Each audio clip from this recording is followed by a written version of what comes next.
ప్రభుత్వం అధికారంలోకి వచ్చిన కొద్ది నెలల్లోనే రాష్ట్ర ఆర్థిక స్థితిగతులను అనకాపల్లి జనసేన ఎమ్మెల్యే కొనితాల రామకృష్ణ అన్నారు. ప్లస్ క్లబ్లో జరిగిన మీడియా సమావేశంలో ఆయన మాట్లాడారు. వైసీపీ వ్యాయామంలో అసంపూర్తిగా పాలన కొనసాగిందన్నారు. సోషల్ మీడియా ఆధారంగా వైసీపీ ఉన్నది లేనట్టు, లేనిది ఉన్నట్టు తప్పుడు ప్రచారం చేయడం మానుకోవాలన్నారు. ఏ ముఖం పెట్టుకుని జగన్ నర్సీపట్నం వచ్చారో అర్థం కావట్లేదన్నారు. మా పార్టీ సీనియర్ నాయకులు అనకాపల్లి శాసనసభ్యులు శ్రీ కొనితాల రామకృష్ణ గారు,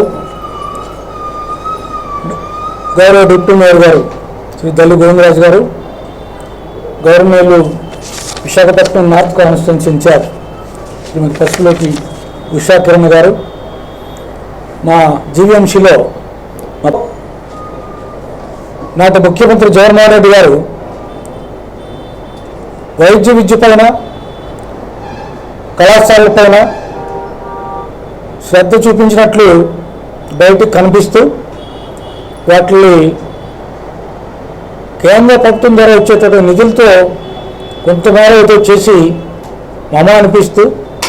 రాష్ట్రం నుంచి ఒక్క రూపాయి కూడా రాష్ట్రంలో ప్రారంభించినటువంటి గొప్పగా 17 కాలేజీలు అని చెప్పి, గవర్నమెంట్ హాస్పిటల్స్ అని చెప్పి, బోధన ఆసుపత్రులు అని చెప్పి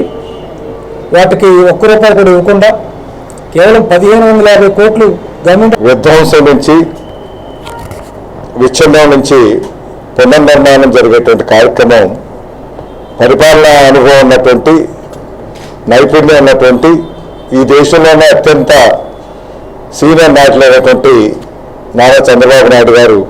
ముఖ్యమంత్రిగా ఈ రాష్ట్రాన్ని ప్రగతి పథంలో నడిపిస్తూ వారికి అండదండలుగా ఉప ముఖ్యమంత్రిగా శ్రీ పవన్ కళ్యాణ్ గారు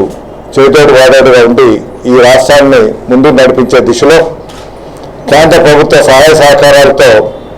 అన్ని రంగాల్లో కూడా ముందుకు వెళ్తున్నటువంటి పరిస్థితికి తార్కాణంగా గత వైఫల్యాల నుంచి, గత విచ్ఛిన్నం నుంచి అనుకూలంగా పరిస్థితులు మార్చుకొని రాష్ట్రాన్ని ప్రగతి మార్గంలో తీసుకొని వెళ్ళి వేలాది కోట్ల, లక్షలాది కోట్ల రూపాయలు పెట్టుబడులు రాష్ట్రంలోకి వచ్చి పరిశ్రమలు వచ్చేటువంటి మంచి వాతావరణంలో ఈ రాష్ట్ర అభివృద్ధి కూడా చూస్తే గతానికి ఇప్పటికీ చూస్తే ఈ ఏడాది మొదటి క్వార్టర్లోనే ఏప్రిల్, మే, జూన్లో 10.5% మన జిఎస్డిపి పెరిగింది. దేశవ్యాప్తంగా 8.8% ఉంటే మన రాష్ట్రంలోనే అంతకంటే ఎక్కువగా జిఎస్డిపి పెరిగిందంటే ఇదే అభివృద్ధి సూచిక, ఎందుకంటే వేరే నిర్దేశక్కర్లేదు. గత ఏడాది అయితే మన రాష్ట్రం 9.8% ఉంది, ఈ ఏడాది 10.5% పెరిగింది. అంటే పెరగడం ఉండేసరికి సంపద పెరిగింది, ఉద్యోగ అవకాశాలు పెరుగుతాయి, తలసరి ఆదాయాలు పెరిగే కార్యక్రమం ఉన్నది కాబట్టి మనం ఇటువంటి అభివృద్ధి సాధించుకోగలుగుతున్నాం. ఇటువంటి అభివృద్ధిలో ఇన్ని ఇబ్బందికర పరిస్థితులు ఉన్నప్పటికీ రాష్ట్రంలో గత 5 ఏళ్ల దుష్ట పరిపాలనలో అన్ని రంగాలు కూడా చెందాగండం అయిపోయి చెట్టుకొకరు పుట్టకొకరు అయ్యే విధంగా ఉండి ఏ వ్యవస్థ కూడా సక్రమంగా నడవనటువంటి పరిస్థితిలో అన్ని వ్యవస్థలు సక్రమంగా నడిపిస్తూ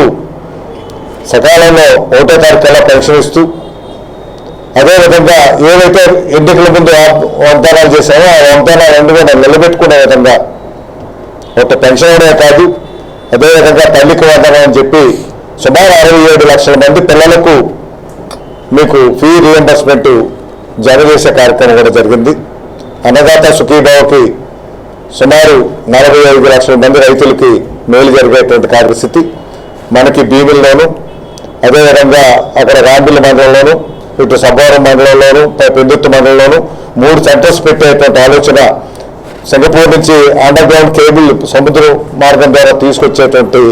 కార్యక్రమానికి చాలా ప్రిసీరియస్ విభాగం స్టార్ట్ అయిపోతా ఉంది. అక్కడ ఒక 2 సంవత్సరాల్లో అది పూర్తి స్థాయిలో పనిచేస్తుంది.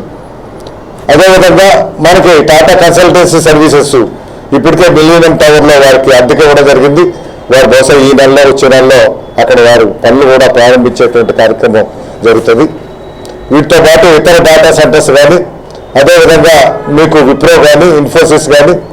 కాగ్నిజెంట్ కానీ, ఎక్సెంచర్ కానీ ఇటువంటి కంపెనీలన్నీ కూడా విశాఖపట్నం బాట వైపు ఒక ఐటీ హబ్గానే కాకుండా ఇది డేటా హబ్గా ఇది అభివృద్ధి పరచాలనేటువంటి ఆలోచనతోనే ఐటీ శాఖ మార్చులు నారా లోకేష్ గారు చాలా దృష్టి పెట్టుకొని ఈ ప్రాంతాన్ని అభివృద్ధి పరచాలనేటువంటి ఆలోచనతో పక్క అడుగులు వేస్తూ ఉంటే ఈరోజు ప్రతి అభివృద్ధి కార్యక్రమానికి పెట్టుబడులు ఎక్కడ తీసుకురావద్దు, పెట్టుబడులు పెట్టద్దు, ఈ ప్రభుత్వం ఉండదు, ఈ ప్రభుత్వం కూలిపోద్దని విమర్శలు చేస్తూ ఆఖరికి పెట్టుబడిదారులు కూడా వారికి ఈమెయిల్స్ ఇచ్చి మీరు పెట్టుబడులు పెట్టొద్దు ఆంధ్రలో అని చెప్పి వారు భయభ్రాంతులు చేసే కార్యక్రమాలు ఇప్పుడు కూడా చేస్తున్నారు. ప్రజలు బుద్ధి చెప్పి 11 సీట్లు తీసుకొచ్చినా ఇంకా వారికి బుద్ధి మార్చుకోలేదు. ప్రజలు ఇచ్చినటువంటి అధికారులను ఉపయోగించి వారి చిత్తశుద్ధి ఉంటే శాసనసభకు వచ్చి వారు మాట్లాడేది ప్రతి కూడా శాసనసభలో మాట్లాడి ప్రజలను ప్రభుత్వం నుంచి వివరణ తీసుకోవాల్సింది పోయి మీకు ఈ రకంగా రోడ్డు వెంటబడి